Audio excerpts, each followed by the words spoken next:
Start guys. আজকের আলোচ্য বিষয় সনেট 64। এটা রিভিশন লেসন হচ্ছে, ইতিমধ্যে আমরা ডিটেলসে পড়ে নিয়েছি, তো আজকে তাড়াতাড়ি পড়বার চেষ্টা করব যেহেতু it's a revision lesson. Alright, দেখো সনেট 64 উইলিয়াম শেক্সপিয়ার নিয়ে বলতে গেলে উইলিয়াম শেক্সপিয়ার 154টা সনেট লিখেছিলেন। 154টা সনেট লিখেছিলেন। তার মধ্যে কিছু সনেট লিখেছেন মিস্টার WH এর জন্য। কার জন্য? মিস্টার WH এর জন্য। কিছু সনেট লিখেছিলেন একজন ডার্ক লেডির জন্য, সেই ডার্ক লেডির নাম ছিল মেরি ফিটন। কি নাম ছিল? Mary Pitton. আর কিছু সনেট লিখেছিলেন রানী এলিজাবেথের জন্য। তাহলে টোটাল 154 সনেটস, 154টা সনেট। এই সনেটটা সনেট 64 মিস্টার WH এর জন্য লেখা। কার জন্য লেখা? Mister WH। উইলিয়াম শেক্সপিয়ার যেমন একটা বিতর্কিত চরিত্র। কে উইলিয়াম শেক্সপিয়ার? এ নিয়ে তর্ক বিতর্কের শেষ নেই। ঠিক সেই রকম উইলিয়াম শেক্সপিয়ারের প্রিয় বন্ধু মিস্টার WH কে ছিলেন সে নিয়েও তর্ক বিতর্কের কোনো শেষ নাই। তবু রাফলি মোটামুটিভাবে বলা যায় মিস্টার WH যিনি রয়েছেন উইলিয়াম হারবার্ট ছিলেন। কে ছিলেন? William Herbert, Earl of Pembroke, মোটামুটিভাবে বলা যেতে পারে, যদিও এ নিয়ে তর্ক বিতর্ক রয়েছে। ঠিক আছে, তাহলে এই কবিতাটা, এটা একটা সনেট। সনেট হলো 14 লাইনের কবিতা। সাধারণত ট্র্যাডিশনালি যখন আমরা সনেট দেখি, সনেট 3 প্রকার, সনেট সাধারণত 2 প্রকারের হয়। পেট্রার্কান সনেট বা ইটালিয়ান সনেট এক প্রকার, আরেকটা হচ্ছে শেক্সপিয়ারিয়ান সনেট, 2 প্রকার। বুঝতে পারলে? ইটালিয়ান সনেট যখন আমরা রিড করি সেটা 14 লাইনের কবিতা থাকে, উপরে 8টা লাইন থাকে, নিচে 6টা লাইন থাকে। এটাকে বলা হয় ইটালিয়ান সনেট, ইটালিয়ান সনেট। কিন্তু যখন শেক্সপিয়ারিয়ান সনেট আমরা পড়তে যাই তখন কি পাই? প্যাটার্নটা পাল্টে যায়। উইলিয়াম শেক্সপিয়ার পাল্টে ফেলেছিলেন সনেটের প্যাটার্ন। 14 লাইনেরই কবিতা হবে, কিন্তু উপরে 4টা লাইন, তারপরে 4টা লাইন, তারপরে 4টা লাইন, সমান 12 লাইন হলো, আর শেষে 2 লাইন পড়ে থাকবে। এই যে 4 লাইন করে রয়েছে, 4 লাইন 4 লাইন 4 লাইন, এটাকে কোয়াট্রেন বলা হয়। কি বলা হয়? কোয়াট্রেন। তাহলে 3টে কোয়াট্রেন, 4 লাইন সমান 1 কোয়াট্রেন, আরো 4 লাইন সমান আরেক কোয়াট্রেন, আরো 4 লাইন সমান আরেক কোয়াট্রেন, মানে 3 কোয়াট্রেন্স।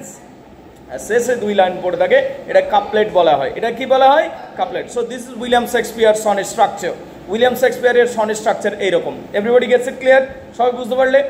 এইবারে আমরা চলে আসছি সনেট 64। আজকের আলোচ্য বিষয় সনেট 64। সনেট 64-এ এখানে আমরা মূলত কি দেখতে পাবো? এখানে উইলিয়াম শেক্সপিয়ারের মধ্যে ডেথ কনসেপ্ট দেখতে পাবো। মানে যতগুলো আমরা শেক্সপিয়ারের সনেট দেখেছি সব দিকে এটা আলাদা বলতে পারো ইন এ ওয়ে। তার কারণ এখানে ডেথ কনসেপ্টটা খুব বেশি, মানে মৃত্যুর ধারণা এবং বন্ধুকে হারাতে হবে এই, এবং আমার কিছু করবার নেই, বন্ধু মরে যাচ্ছে, বন্ধু কিছুদিন পর চলে যাবে আমাকে ছেড়ে, এবং আমার কিছু করবার নেই চোখের জল ফেলা ছাড়া। এই কনসেপ্টটা খুব বেশি ডমিনেন্ট বা প্রমিনেন্ট রয়েছে এই সনেটের মধ্যে। মানে এই সনেট পড়তে গেলে আমরা দেখতে পাবো ডেথ কনসেপ্ট দেখতে পাবো, বন্ধু মরে যাচ্ছে, আমার কিছু করবার নেই চোখের জল ফেলা ছাড়া। এই কনসেপ্টটা আমরা অনেক বেশি দেখতে পাবো এই কবিতার মধ্যে, সনেট 64-এর মধ্যে। কিসের মধ্যে দেখতে পাচ্ছি? সনেট 64-এর মধ্যে। Let's get start. চলো শুরু করলাম। তাহলে কবিতা সনেট 64 কে লিখেছেন? উইলিয়াম শেক্সপিয়ার লিখেছেন। কার জন্য লিখেছেন? মিস্টার WH এর জন্য লিখেছেন। কি ধরনের কবিতা? এটা পরিষ্কারভাবে শেক্সপিয়ারিয়ান সনেট। অলরাইট, কি প্রিডোমিনেন্ট কনসেপ্ট রয়েছে? ডেথ কনসেপ্ট, যে মৃত্যু সবাইকে নিয়ে চলে যাচ্ছে, এবং তাতে মৃত্যু যখন কাউকে নিয়ে চলে যাচ্ছে আমাদের চোখের জল ফেলা ছাড়া কিছু করবার নেই, কারণ ফিজিক্যালি সেই ব্যক্তিকে বা সেই মানুষটাকে আটকে রাখতে আমরা পারবো না। বুঝতে পারলে কিনা? মানে উই আর হেল্পলেস সামহাউ।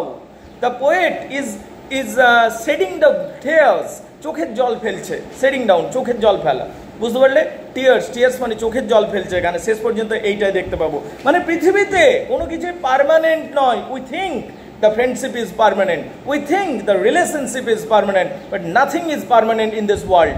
এই পৃথিবীতে কোনো কিছুই পার্মানেন্ট নয়, everything is temporal, everything is temporary. Alright, তাহলে non permanence, this the main theme, permanent নয়। বুঝতে পারলে? এই বিষয়টা উঠে আসবে বারবার। চলো কবিতার লাইন দিয়ে আমি শুরু করলাম। when I have seen by time's pale hand defaced, line ধরে ধরে যাব। when I have seen by time's pale hand defaced, when যখন, আমি have seen মানে যখন আমি দেখি, have seen মানে দেখেছি। ঠিক আছে, তো নিজের সুবিধার জন্য কবিতার তো একটা ভাষা আছে, সেই ভাষা অনুযায়ী চলতে গেলে when I have seen যখন আমি দেখি, by time's pale hand, time সময়ের, সময় এখানে একটা ব্যক্তি, পার্সনিফিকেশন ইউজ হচ্ছে, সময়কে ব্যক্তি, একটা নিষ্ঠুর ব্যক্তি হিসাবে তুলনা করা হচ্ছে। যখন আমি দেখি সময়ের ফেল হ্যান্ড মানে নিষ্ঠুর হাত, যখন আমি দেখি সময়ের নিষ্ঠুর হাত ডিফেস মানে ধ্বংস করছে, যখন আমি দেখি সময়ের নিষ্ঠুর হাত ধ্বংস করছে সমস্ত কিছুকে, যখন আমি দেখি সময়ের নিষ্ঠুর হাত ধ্বংস করে দিচ্ছে সমস্ত কিছুকে, বিশাল অট্টালিকা, বিশাল বড় বড় মূর্তি, বিশাল সমস্ত যেগুলো একটা সময় স্ট্রাকচার বানানো হয়েছিল সমস্ত কিছুকে ধ্বংস করে দিচ্ছে, যখন আমি দেখি সময়ের নিষ্ঠুর হাত সবাইকে ধ্বংস করে দিচ্ছে, তখন আমি জেনুইনলি ভাবি যে আমার বন্ধুকেও তো ধ্বংস করে দেবে না তো সময়, আমার এই ভয়টা তৈরি হয়। বুঝতে পারলে কিনা? এটাই বলবার চেষ্টা করে। ফার্স্ট লাইন তবে দেখে নাও, ওয়েন যখন আমি হ্যাভ সিন দেখি, বাই টাইমস ফেল হ্যান্ড সময়ের নিষ্ঠুর হাতে, ফেল হ্যান্ড মানে নিষ্ঠুর হাত, ডিফেস ধ্বংস করছে, সময়ের নিষ্ঠুর হাত ধ্বংস করছে। কি ধ্বংস করছে? দ্য রিচ সমৃদ্ধশালী, দ্য রিচ মানে সমৃদ্ধশালী, প্রাউড মানে গর্বিত, সমৃদ্ধশালী গর্বিত, কস্ট মানে আমরা দামি বুঝি, এখানে অর্থবহুল, কস্টলি স্ট্রাকচারগুলোকে বলছে, কস্টলি স্ট্রাকচারগুলোর কথা বলছে। যখন আমি দেখি, ওয়েন আই সি, যখন আমি দেখি টাইমস ফেল হ্যান্ড সময়ের নিষ্ঠুর হাত ডিফেস ধ্বংস করছে, যখন আমি দেখি সময়ের নিষ্ঠুর হাত ধ্বংস করছে, কি ধ্বংস করছে? দ্য রিচ সমৃদ্ধশালী, প্রাউড গর্বিত, কস্ট অর্থবহুল স্ট্রাকচারগুলোকে ধ্বংস করছে, অফ ডাউন ওন এবং আউট ওন মানে যেগুলো পুরনো হয়ে গেছে, আজ বারিড এজ, পুরনো যুগের, বারিড এজ মানে পুরনো যুগে ধ্বংসপ্রাপ্য হয়ে গেছে যে জিনিসগুলো, ঠিক আছে, পুরনো ধ্বংসপ্রাপ্য হয়েছে সেই সমস্ত, যখন আমি দেখি সময়ের নিষ্ঠুর হাত ধ্বংস করছে সমৃদ্ধশালী গর্বিত অর্থবহুল সমস্ত স্ট্রাকচারগুলোকে ধ্বংস করছে, যেগুলো প্রাচীনকালে বানানো হয়েছিল সেইগুলোকেও ধ্বংস করে দিচ্ছে। When I, দেখো তাহলে কি, এই দুটো লাইন দেখে নাও, কামান, এই দিস টু লাইনস অনলি, এই দুটো লাইনে দেখে নাও কার কি অসুবিধা আছে। When I have seen, যখন আমি দেখি, বাই টাইমস ফেল হ্যান্ড সময়ের নিষ্ঠুর হাত ডিফেস ধ্বংস করছে, সময়ের নিষ্ঠুর হাত ধ্বংস করছে, দ্য রিচ সমৃদ্ধশালী, প্রাউড গর্বিত, কস্টলি মানে অর্থবহুল স্ট্রাকচারগুলোকে ধ্বংস করছে, যেগুলো প্রচুর টাকা পয়সা দিয়ে একটা সময় বানানো হয়েছিল, রাষ্ট্র দ্বারা নির্মাণ করা হয়েছিল, কোনো সাম্রাজ্যের দ্বারা বানানো হয়েছিল, সেই অর্থবহুল সমৃদ্ধ গর্বিত স্ট্রাকচারগুলো গঠনগুলো পর্যন্ত যখন ওর্ন আউট মানে ভেঙে পড়ছে, বারিড এজ পুরনো যুগের ভেঙে পড়ছে, ভেঙে গুঁড়ি হয়ে যাচ্ছে, এই স্ট্রাকচারগুলোকে যখন আমি দেখি ধ্বংসপ্রাপ্ত হচ্ছে।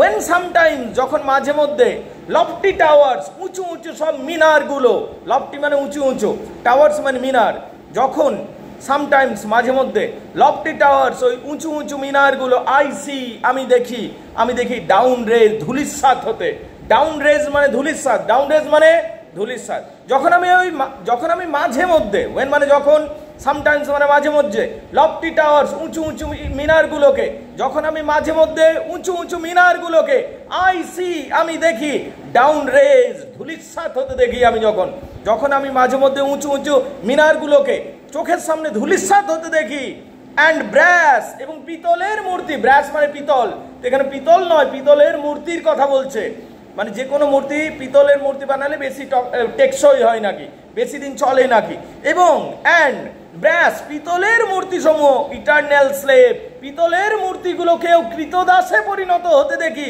কার কৃতদাসে? মর্টাল রেজ মৃত্যুর ক্রোধের সামনে মাথা নত করতে দেখি, যখন বড় বড় পিতলের মূর্তিগুলোকেও মৃত্যুর কৃতদাসে পরিণত হতে দেখি, বা মৃত্যুর সামনে বা মৃত্যুর ক্রোধের সামনে মাথা নত করতে দেখি, তখন আমি ভাবি যে আমার প্রেমও কি একদিন আমার কাছ থেকে চলে যাবে? তার কারণ এত সুন্দর সুন্দর জিনিসগুলো, এত অর্থবহুল জিনিসগুলো যদি সময়ের কাছে মাথা নত করছে, অর্থবহুল জিনিসগুলো যদি ধ্বংস হয়ে যাচ্ছে, তাহলে আমার প্রেমকেও কি একদিন চলে যেতে হবে? বা আমার যে লাভিং পার্সন রয়েছে তাকেও কি এই পৃথিবী ছেড়ে চলে যেতে হবে? এইটা আমি ভাবি, বা এই ভাবনাটা আমার মধ্যে আসে। তাহলে ফার্স্ট কোয়াড্রেন্ট কমপ্লিট, প্রথম 4টা লাইন শেষ হচ্ছে, প্রথম 4টা লাইনে এই অংশটা রয়েছে, দেখে নাও। এখানে উনি তুলনা করছেন, উনি দেখছেন, উনি উইটনেস করছেন যে সমস্ত স্ট্রাকচারগুলোকে একটা সময় মনে হতে কোনোদিন ভেঙে পড়বে না, এগুলো সব সময় দাঁড়িয়ে থাকবে, তারাও আজ ভেঙে পড়ছে। যে মূর্তিগুলোকে বানানোই হয়েছিল যে কোনো দিনও নষ্ট হবে না বলে, সেই মূর্তিগুলোও ঝুঁকে যাচ্ছে কার সামনে? সময়ের সামনে, সময়ের ক্রোধের সামনে। তাহলে আমি বিশ্বাস করি এত শত জিনিস যখন ধ্বংস হয়ে যাচ্ছে, তাহলে আমার প্রিয় মানুষও কি থাকবে, নাকি তাকেও একটা দিন ধ্বংসের মুখে যেতে হবে? এই চিন্তা আমাকে আলোড়িত করে, বুঝতে পারলে কিনা? সেইটা বলছে, মানে একটা কম্প্যারিজন টানার চেষ্টা করছে। তাহলে এই 4 লাইন দেখে নাও কার কি অসুবিধা আছে আমাকে বলে, পরের 4 লাইনে আমি আসছি। কামান গাইজ, দিস 4 লাইনস অনলি, কার কি অসুবিধা আছে আমাকে বলবে, আমি জিজ্ঞাসা করবো। বাই দ্য ওয়ে, খুব ভালো প্রশ্ন করেছো, শেষের লাইনটাকে তুমি প্রশ্ন করেছো। চলো শেষের লাইনটাকে আরেকবার ব্যাখ্যা করে দিই। অ্যান্ড মানে কি, এবং। ব্রাস মানে কি, ব্রাস মানে পিতলের মূর্তি, এবং পিতলের মূর্তি। ইটার্নাল স্লেভ, ইটার্নাল মানে কি চিরতন বা চিরন্তন সময়ের জন্য। স্লেভ মানে কি কৃতদাস। তাহলে এবং পিতলের মূর্তিগুলো চিরন্তন কৃতদাসে পরিণত হয়। টু মর্টাল, মর্টাল মানে মৃত্যু, রেজ মানে রাগ, মৃত্যুর রাগের সামনে। যে পিতলের মূর্তিগুলোকে একটা সময় মনে করা হতো যে কোনোদিন ভাঙবে না, কোনোদিনও এরা নত হবে না, সেই পিতলের মূর্তিগুলো চিরন্তন কৃতদাসে পরিণত হয় বা মাথা নত করে দেয়। কার সামনে? মৃত্যুর ক্রোধের সামনে বা টাইমের সামনে। টাইম বা ডেথ এদের সামনে মাথা নত করে দেয়। কেমন দেখে নাও এই 4 লাইন। পরের 4 লাইন এবার শুরু করলাম। দেখো পরের 4 লাইনে আসছি। হ্যাঁ, পরের 4 লাইনের সাথে আগের 4 লাইনের এবার খুব একটা সম্বন্ধ নেই। এখানে সমুদ্র এবং ভূমির সবসময় সংঘর্ষের কথা বলছেন উনি। এখানে বলতে চাইছেন এই 4 লাইন, এই কোয়ার্ট্রেনটাতে, দ্বিতীয় কোয়ার্ট্রেনে উনি বলতে চাইছেন যে সমুদ্র এবং ভূমির মধ্যে, মাটি মধ্যে সবসময় একটা লড়াই চলছে। কখনো সমুদ্র জিতে যায়, কখনো মাটি জিতে যায়। কখনো সমুদ্র মাটিকে গ্রাস করে নেয় এবং তুই ভাবতে থাকিস ব্যাস সমুদ্রে জিতে গেল, কিন্তু তার 300 বছর পর আবার সমুদ্র পিছনে চলে গেল, সমুদ্রটা মরুভূমিতে রূপান্তরিত হলো, মাটি জিতে গেল। আবার তার 600 বছর পর সেই জায়গাটাতে আবার সমুদ্র চলে গেল। তো কোনো জিনিসই পার্মানেন্ট নয়। তুই যে মাটির পক্ষ নেবি বা তুই যে সমুদ্রের পক্ষ নেবি, কোনোটাই আলটিমেট ভিক্টোরিয়াস বা আলটিমেট উইনার নয়। কখনো সমুদ্র জিতে যায়, কখনো মাটি জিতে যায়। তার মানে কি বলতে চাইছেন রাইটার বা পোয়েট, কি বলতে চাইছেন এখানে? বলছেন nothing is permanent, nothing is permanent. সমুদ্রও পার্মানেন্ট নয়, মাটিও পার্মানেন্ট নয়। তাহলে তোমার বয়ফ্রেন্ড কি করে পার্মানেন্ট হবে? রাইট, এইটা বলতে চাইছে। রাইট, এইরকম ব্যাপারটা। আচ্ছা, when I have seen the hungry ocean gain, when যখন আমি have seen যখন আমি দেখি, হাংরি ওশিয়ান ক্ষুধার্ত সমুদ্র, গেইন জয়ী হচ্ছে। যখন আমি দেখি ক্ষুধার্ত সমুদ্রকে জয়ী হতে, যখন আমি দেখি ক্ষুধার্ত সমুদ্রকে জয়ী হতে দেখি, সি অ্যাডভান্টেজ, সমুদ্র অগ্রসর হচ্ছে। তাহলে কি প্রথম লাইন দেখো, সেকেন্ড কোয়ার্টারের ফার্স্ট লাইন, মানে 5 নম্বর লাইনটা পড়ছি আমি। when I have seen যখন আমি দেখি, হাংরি ওশিয়ান ক্ষুধার্ত সমুদ্র, গেইন জয়ী হচ্ছে। যখন আমি দেখি ক্ষুধার্ত সমুদ্র মাটিকে খেয়ে খেয়ে সমস্ত জায়গাটা যেখানে ভূমি ছিল সব জায়গা সমুদ্র বানিয়ে দিল। যেমন কৃষ্ণ ঠাকুরের যে নগরী দ্বারকা নগরী, একটা সময় তো সেটা মাটি ছিল, মাটির উপর ছিল, কিন্তু সমুদ্র সেটা গিলে নিল। তাহলে এখন তোর মনে হতে পারে সমুদ্র জয়ী, কিন্তু আজ থেকে 900 বছর পর হয়তো সমুদ্রটাই থাকবে না, সেটা অনেকটাই হয়তো মরুভূমিতে রূপান্তরিত হয়ে যাবে। তখন তোর মনে হবে মাটি জিতলো, ভূমি জিতে গেল। আবার 3000 বছর পর আবার সমুদ্র হয়তো সেইগুলোকেই গিলে খাবে। তো সমুদ্র এবং মাটির মধ্যে এই সংঘর্ষ অনবরত চলতে থাকে, যেখানে কেউই পার্মানেন্ট উইনার নয়। বুঝতে পারলে? পৃথিবীতে কোনো কিছুই পার্মানেন্ট নয়, that is the point. Clear না? ক্লিয়ার নয়? ঠিক।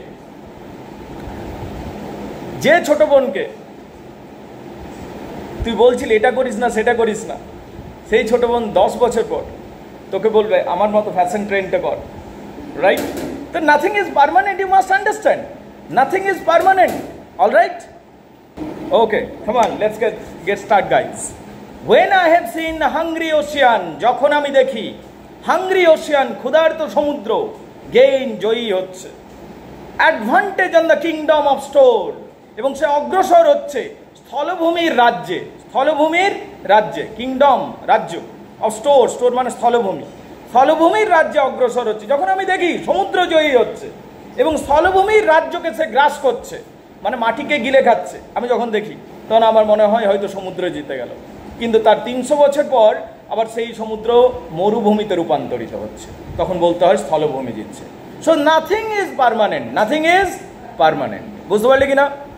অ্যান্ড দেখো তাহলে when I have seen the hungry ocean gain যখন আমি দেখি ক্ষুধার্ত সমুদ্র জয়ী হচ্ছে, advantage on the kingdom of store, এবং তারা অগ্রসর হচ্ছে, তারা অগ্রসর হচ্ছে, অ্যাডভান্টেজ অগ্রসর হচ্ছে on the kingdom of store, অগ্রসর হচ্ছে স্থলভূমির রাজ্যে, সমুদ্র অগ্রসর হচ্ছে, তখন আমাদের মনে হয় ক্ষণিকের জন্য যে সমুদ্র জয়ী হয়েছে, তাই না? তার মানে কখনো কখনো সমুদ্র জিতছে। এবার পরের দুটো লাইনে দেখতে পাবো মাটি কখনো কখনো জিতে যাচ্ছে, কখনো কখনো মাটি জিতে যাচ্ছে। অলরাইট, দেখো, অ্যান্ড দ্য ফার্ম সয়েল, এবং কখনো কখনো অ্যান্ড মানে এবং, দ্য ফার্ম সয়েল, ফার্ম মানে কঠিন, সয়েল মানে ভূমি, কখনো কখনো পাথুরে ভূমি বা কঠিন মাটি ভূমি কখনো উইন অফ জিতে যায় দ্য ওয়াটারি মেন, জলভাগ্যে। কখনো কখনো ভূমি জিতে যায় কাকে? জলভাগ্যে জিতে যায়। ভূমি কাকে জিতে যায়? জলভাগ্যে। মানে জলভাগ্যে কিসে রূপান্তরিত করে দেয়? মরুভূমিতে রূপান্তরিত করে দেয়। তখন আমাদের মনে হয় স্থলভাগ জিতে গেল। তখন কি মনে হয়? ভূমি বা স্থলভাগ জিতে গেল। তাহলে কি বলছে? অ্যান্ড এবং, দ্য ফার্ম সয়েল, কঠিন ভূমি, উইন অফ জিতে যায় the watery main, watery main মানে জলভাগ। কখনো কখনো কঠিন ভূমি বা স্থলভাগ জিতে যায়। কি জিতে যায়? জলভাগ্যে জিতে যায়। ইনক্রিজিং, বৃদ্ধি পায়, স্টোর, স্থলভূমি বৃদ্ধি পায়, with loss and loss with store, মানে এই সংঘর্ষ অনবরত চলতে থাকে। কখনো জলভাগ জিততে থাকে, কখনো স্থলভাগ জিততে থাকে। এই সমস্যাটা, মানে এই যে নোবডি ইজ ভিক্টোরিয়াস, এটা চলতে থাকে ক্রমাগত। ক্লিয়ার না? ক্লিয়ার নয়? এইটুকু দেখে নাও 4 লাইন। এই 4 লাইনের মধ্যে একটাই বলা হচ্ছে নাথিং ইজ পার্মানেন্ট। কখনো জল জিতে, কখনো স্থল জিতে, কখনো মাটি সমুদ্রে রূপান্তরিত হয়ে যায়, কখনো সমুদ্র মরুভূমিতে রূপান্তরিত হয়ে যায়। ক্লিয়ার না? ক্লিয়ার নয়? শুধু এই কথাটা বলা হচ্ছে বারবার। এই 4টা লাইনে বলা হচ্ছে নাথিং ইজ পার্মানেন্ট। আরে সমুদ্রও পার্মানেন্ট নয়, স্থলভাগও পার্মানেন্ট নয়, তাহলে তোমার বেস্ট ফ্রেন্ড কি করে পার্মানেন্ট হবে? এই কনসেপ্টটা দেওয়ার চেষ্টা করা হচ্ছে। বয়ফ্রেন্ডও বলতে পারো, রাইট? ওকে, তাহলে এই 4টি বাক্যে আমরা কি দেখতে পেলাম? এই 4টি বাক্যে শুধুমাত্র সমুদ্র এবং ভূমির সংঘর্ষের কথা বলা হয়েছে, এবং বলা হয়েছে কোনোটিও স্থায়ী নয়। সমুদ্র একটা বিশাল ফোর্স, ভূমি একটা বিশাল ফোর্স, কোনোটাই স্থায়ী নয়। তাহলে সমুদ্রও স্থায়ী নয়, মাটিও স্থায়ী নয়, কোনো কিছুই চিরন্তন নয়। যখন সমুদ্র চিরন্তন নয়, মাটি চিরন্তন নয়, বুঝতে পারলে? যখন সমুদ্র চিরন্তন নয়, মাটি চিরন্তন নয়, তাহলে কোনো রক্ত মাংসের মানুষ কি করে চিরন্তন হতে পারে? এইটা ওনার চিন্তা ভাবনার মধ্যে আসছে। ক্লিয়ার না? ক্লিয়ার নয়? তারপরে 3 নম্বর কোয়ার্ট্রেনে আসছি। When I have seen much interchange of state, যখন আমি দেখি, when I have seen, যখন আমি দেখি, such, এই রকম, interchange of state, পরিবর্তনশীল অবস্থা, যখন আমি দেখি এই রকম পরিবর্তনশীল অবস্থা, যখন আমি দেখি এই রকম পরিবর্তনশীল অবস্থা, পরিবর্তন হচ্ছে সব কিছু, তাই না? যখন আমি দেখি এই রকম পরিবর্তনশীল অবস্থা, or state itself confounded to decay, আমার তো মনে হয় এই অবস্থায় নিজে যেন বারবার ধ্বংসপ্রাপ্ত হচ্ছে। মানে কোনো কিছু পার্মানেন্ট নয়। এই যে অবস্থা যেটা বলছে, সেও নিজে পার্মানেন্ট নয়, বুঝতে পারলে? সেও সবসময় চেঞ্জ হচ্ছে। তাহলে কি বলছে? when I have seen, যখন আমি দেখি, such, এই রকম, interchange of state, interchange of state মানে বুঝতে হবে জল স্থলে পরিণত হচ্ছে, স্থল জলে পরিণত হচ্ছে, এবং এটা বারবার হচ্ছে, ইন্টারচেঞ্জ হচ্ছে, বারবার পরিবর্তন হচ্ছে। যখন আমি দেখি এই রকম পরিবর্তনশীল অবস্থা, অর স্টেট ইটসেলফ, তখন আমার মনে হয় অবস্থা নিজেই কনফাউন্ডেড টু ডিকে, অবস্থা নিজেই ধ্বংসপ্রাপ্য হচ্ছে না তো? তার কারণ অবস্থা নিজেই তো পার্মানেন্ট নয়, অবস্থা নিজেই তো পার্মানেন্ট নয়। তাহলে ন্যাচারাল ফোর্সগুলো পার্মানেন্ট নয়, তাহলে একটা নগণ্য অস্তিত্ব, মানুষের নগণ্য অস্তিত্ব কি করে পার্মানেন্ট হতে পারে? ক্লিয়ার না? ক্লিয়ার নয়? বুঝতে পারলে? ওনার ভয় ধরছে যে আমার বেস্ট ফ্রেন্ডও কি তাহলে একদিন চলে যাবে, রাইট? এইটা ওনার ভয় ধরছে। তারপর দেখো, তাহলে এই 2 লাইনকে hopefully you have got it clear. এই 2 লাইন ঠিক আছে। when I have seen such interchange of state, যখন আমি দেখেছি, যখন আমি দেখি এই রকম পরিবর্তনশীল অবস্থা, or state itself, অথবা অবস্থা নিজেই কনফাউন্ডেড টু ডিকে, যেন ধ্বংস হচ্ছে, ক্ষয়ে যাচ্ছে এবং বারবার পরিবর্তিত হচ্ছে। রুইন, 3 নম্বর লাইন, রুইন, ধ্বংসস্তূপ, হ্যাথ টট মি, বিভিন্ন ধ্বংসস্তূপ যখন আমি দেখেছি, সেই রুইনগুলো, রুইন মানে ধ্বংসস্তূপ, সেই রুইনগুলো হ্যাথ টট মি, যেন আমাকে শিখিয়েছে। হ্যাথ, হ্যাজ মানে হ্যাথ, বুঝতে পারলে? বিভিন্ন ধ্বংসস্তূপ যখন আমি দেখি, বিশাল বিশাল প্রাসাদের, বিশাল বিশাল মিনারের, বিশাল বিশাল মূর্তির যখন আমি ধ্বংসস্তূপ দেখি, সেই ধ্বংসস্তূপগুলো, সেই রুইনগুলো হ্যাথ টট মি, আমাকে যেন শিখিয়েছে। কি শিখিয়েছে? সেই রুইনগুলো আমাকে কি শিখিয়েছে? দাস টু রুমিনেট শিখিয়েছে, এইভাবেই স্মৃতি রোমন্থন করতে শিখিয়েছে। তাহলে রুইন, বিভিন্ন রুইনগুলো, বিভিন্ন রুইন মানে কি? রুইন মানে ধ্বংসস্তূপ। যখন আমি বিভিন্ন ধ্বংসস্তূপ দেখেছি, রুইন দেখেছি, রুইন মানে ধ্বংসস্তূপ, বিভিন্ন ধ্বংসস্তূপ যখন আমি দেখেছি, সেই ধ্বংসস্তূপগুলো আমাকে শিখিয়েছে বা আমাকে বুঝিয়েছে, আমাকে মেসেজ দিয়েছে, আমাকে বার্তা দিয়েছে। ধ্বংসস্তূপগুলো যেন আমাকে বুঝিয়েছে, কি বুঝিয়েছে, কি শিখিয়েছে? এইভাবে রুমিনেট, যে স্মৃতি রোমন্থন করতে হয়, এইভাবে স্মৃতি রোমন্থন করতে হয়, সেটা আমাকে শিখিয়েছে। যেন এই ধ্বংসস্তূপগুলো যেন আমাকে ভাবতে বাধ্য করাচ্ছে। এই ধ্বংসস্তূপগুলো যতই আমি দেখেছি, আমার মনে হয়েছে একটা সময় কি না এর ঐশ্বর্য ছিল, কি না এর শক্তি ছিল, কি না এর প্রাচুর্য ছিল। সেই ধ্বংসস্তূপ আজ এমন অবস্থায় পড়ে আছে, তাকে কেউ দেখবার লোক নেই। সেই ধ্বংসস্তূপগুলো যেন আমাকে বোঝায় বা আমাকে ভাবায় যে তাহলে আমাদেরও কি অবস্থা এইরকম হবে, বা আমার প্রিয়জনেরও কি অবস্থা এইরকম হবে। তার কারণ এরা আমার থেকে অনেক বেশি শক্তিশালী ছিল। এর অবস্থা যদি এমনি হয়, তাহলে আমার অবস্থাও হতে পারে। এইগুলো আমাকে ভাবায় ধ্বংসস্তূপগুলো, রুইনগুলো।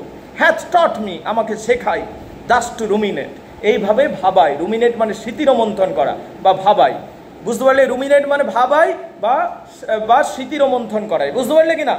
তাহলে এই ধ্বংসস্তূপগুলো যখন আমি দেখি, সেগুলো আমাকে ভাবায়। কি ভাবায়? দ্য টাইম, যে সময়, উইল কাম, সময় আসবে। দ্য টাইম উইল কাম, সময় আসবে, and take my love away. যে টাইম উইল কাম, যে সময় আসবে। সময় এখানে যেন একটা নিষ্ঠুর এজেন্টের মতো, যে টাইম হয়ে গেলেই তোমাকে নিয়ে চলে যাবে।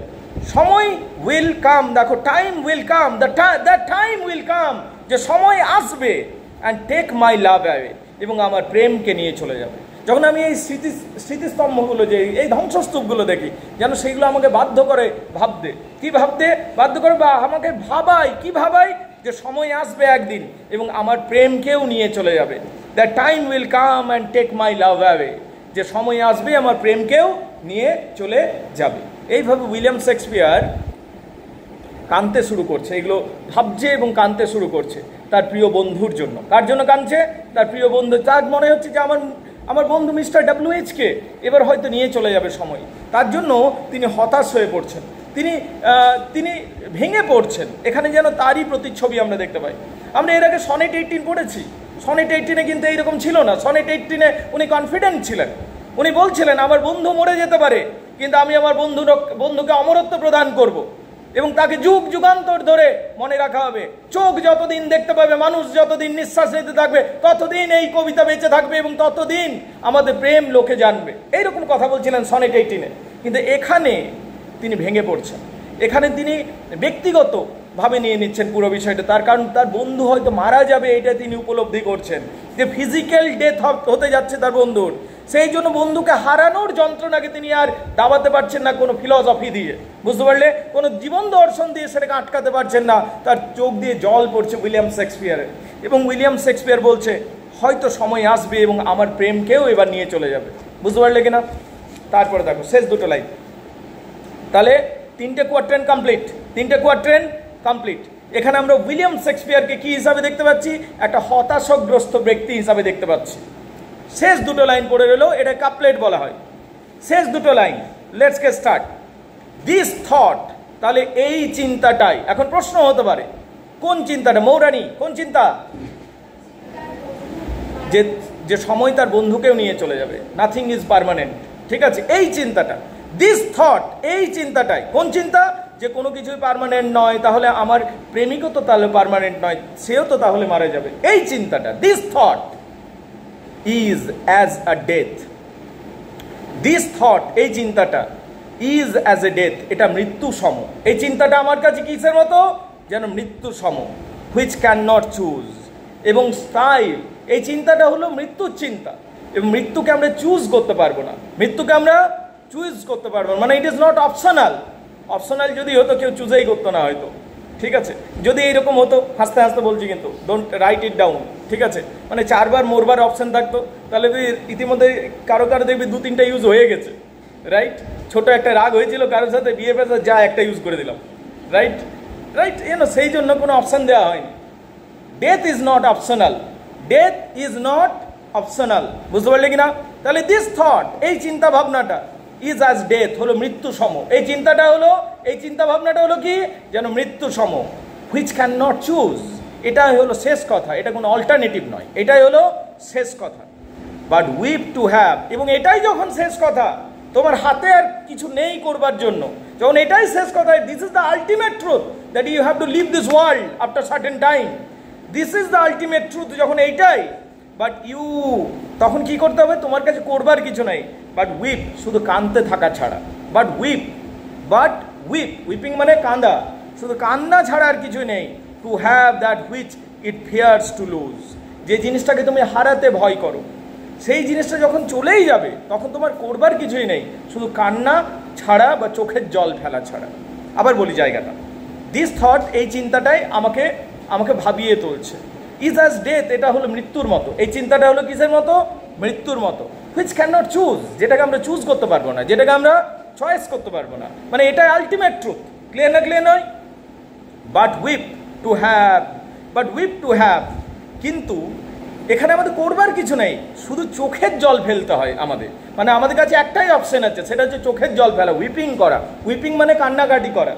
But weep to have that which it fears to lose, যেটা আমরা হারাতে এত ভয় পাই, সেটা যখন চলে যায়, যেটা আমরা হারাতে ভয় পাই, সেটা যখন জীবন থেকে চলে যায়, সেটা আমাদের করবার কিছু থাকে না, শুধু চোখের জল ফেলা ছাড়া। সেটা কিছু করবার থাকে না, শুধু চোখের জল ফেলা ছাড়া। এইটা উইলিয়াম শেক্সপিয়ার বলছে নিজের বন্ধুর সম্বন্ধে। সে বুঝতে পেরে গেছেন, উইলিয়াম শেক্সপিয়ার বুঝতে পেরে গেছেন, উনি বুঝতে পেরে গেছেন যে তার বন্ধু আর বেশি দিনের জন্য নয়। তো তিনি বলছেন যে আমি বুঝতে পেরে গেছি যে death is the ultimate choice, এখানে অন্য কিছু অল্টারনেটিভ নেই। তো মৃত্যু যখন নিয়ে চলেই যাবে, আমার কাছে অপশান কিছু নেই প্রিয়জনের জন্য চোখের জল ফেলা ছাড়া। তাই আমি বাধ্য হয়ে এখন চোখের জল ফেলছি, তার কারণে আমার প্রিয় মানুষটিকে আমি হারাতে চলেছি, যাকে হারানোর ভয় ছিল এতদিন ধরে, তাকে আজ হারাতে বসেছি, এবং আমার কাছে একটাই অপশান রয়েছে সেটার জন্য, সেটা হচ্ছে চোখের জল ফেলা। মানুষদের কাছে নিজের প্রিয়জন যাকে সে হারাতে চায় না, একটা সময় তাকেও সে হারিয়ে ফেলে, তখন একটাই অপশান থাকে মানুষের কাছে, সেটা হচ্ছে নিজের দুঃখ প্রকাশ করা বা চোখের জল ফেলা। এবং উইলিয়াম শেক্সপিয়ার এই কথাটাই বলছে নিজের বেস্ট ফ্রেন্ড মিস্টার ডব্লিউ.এইচ সম্বন্ধে। তো এই হলো কবিতাটা। তাহলে there is no solution but to surrender near the death and weeping, মরে যাওয়ার পর কোনো সলিউশন নেই, only surrender before death and acceptance of the death, মৃত্যুকে তোমাকে গ্রহণ করতে হবে চোখের জলের মাধ্যমে। ব্যাস এইটাই হলো কবিতাটা। দেখে নাও কার কি অসুবিধা আছে বলো, আমি বুঝিয়ে দিচ্ছি। যদি কারো কিছু অসুবিধা রয়েছে কবিতার মধ্যে আমাকে বলো, আমি বুঝিয়ে দিচ্ছি গাইজ। কামান, পোয়েটিক টেকনিকটাও ইম্পর্টেন্ট। শেক্সপিয়ারের কি পোয়েটিক টেকনিক ইউজ করেছেন? Shakespeare makes use of several poetic technique in sonnet 64। Sonnet 64-এ বেশ কয়েকটা পোয়েটিক টেকনিককে তিনি ব্যবহার করেছেন। This includes but not limited in alliteration, personification. Alliteration ব্যবহার করেছেন বারবার। অ্যালিটিরেশন মানে একই অক্ষর বা একই সাউন্ড বা একই শব্দের বারবার প্রয়োগ, সেটাকে অ্যালিটিরেশন বলা হয়। এখানে অ্যালিটিরেশন ব্যবহার করেছেন। পার্সনিফিকেশন ব্যবহার করেছেন, জড় বস্তুর উপর মানুষের গুণ চাপিয়ে দেওয়া। মৃত্যুকে লিভিং এন্টিটি হিসাবে দেখানো হয়েছে, পার্সনিফিকেশন ব্যবহার করেছেন। অ্যান্ড ইমেজরি মানে ছবি, যেন বর্ণনার মধ্যে চোখের সামনে ছবি এঁকে দিচ্ছেন, বুঝতে পারলে? শব্দের মাধ্যমে যেন ছবি এঁকে দিচ্ছেন, এই তিনটে বিষয় তিনি ব্যবহার করেছেন। অ্যালিটারেশন ব্যবহার করেছেন, পার্সনিফিকেশন ব্যবহার করেছেন, ইমেজরি ব্যবহার করেছেন। The letter ইমেজরি refers to the element of the poem that the engage the reader senses. আমরা যখন পাঠকরা এগুলো পড়ি, তখন এই তিনটে বিষয় আমরা দেখতে পাই। অ্যালিটারেশনও দেখতে পাই, পার্সনিফিকেশনও দেখতে পাই, ইমেজরিও দেখতে পাই। ট্র্যাডিশনালি, প্রথাগতভাবে, the word image is related the visual side. আমরা যখন ইমেজের কথা বলি, মানে এমনভাবে বলবো যেন তোমার চোখে ছবি আঁকা হয়ে যাবে। উইলিয়াম শেক্সপিয়ার এই কবিতাতে এমন কিছু বর্ণনা করছেন কিছু কিছু জায়গাটাতে, যেন আমাদের চোখের সামনে ছবি আঁকা হয়ে উঠছে, আমরা দেখতে পাচ্ছি। তাই ইমেজরি ব্যবহার হয়েছে এই কবিতার মধ্যে। যখন বলছেন বড় বড় সব পিলার্সগুলো, মিনার্সগুলো ধ্বংস হয়ে পড়ে আছে, তখন আমরা যেন সেগুলো চোখের সামনে আমরা দেখতে পাচ্ছি, রাইট? তো এইরকমভাবে পুরো কবিতাটাকে সুন্দরভাবে প্রেজেন্ট করছেন। পার্সনিফিকেশন তো প্রচুর ব্যবহার হয়েছে। কোথায় পার্সনিফিকেশন ব্যবহার হয়েছে? যদি পার্সনিফিকেশনের কথা বলি, কোথায় ব্যবহার হয়েছে বলো? টাইম ইজ টাইম, ডেথ, এগুলোকে পার্সনিফাই করা হয়েছে, তাই না? এগুলোকে পার্সনিফাই করা হয়েছে। এবার বলো স্যার অ্যালিটারেশন কোথায় ইউজ হয়েছে, দেখবে বি বলছে বারিড, তারপর ব্রাশ, এই জাতীয় শব্দ ব্যবহার করা হয়েছে, উইন, ওয়াটারি, ডাব্লু ডাব্লু কথাগুলো ব্যবহার হয়েছে। তার মানে একই অক্ষর বা একই শব্দ বা একই লেটারের বারবার প্রয়োগকে অ্যালিটারেশন বলে। একটা আমি বাক্য বলছি, ফরেস্ট ফার্নি ফ্লোর, দেখো এফটা বারবার চলে এলো, তার মানে এটা একটা অ্যালিটারেশন।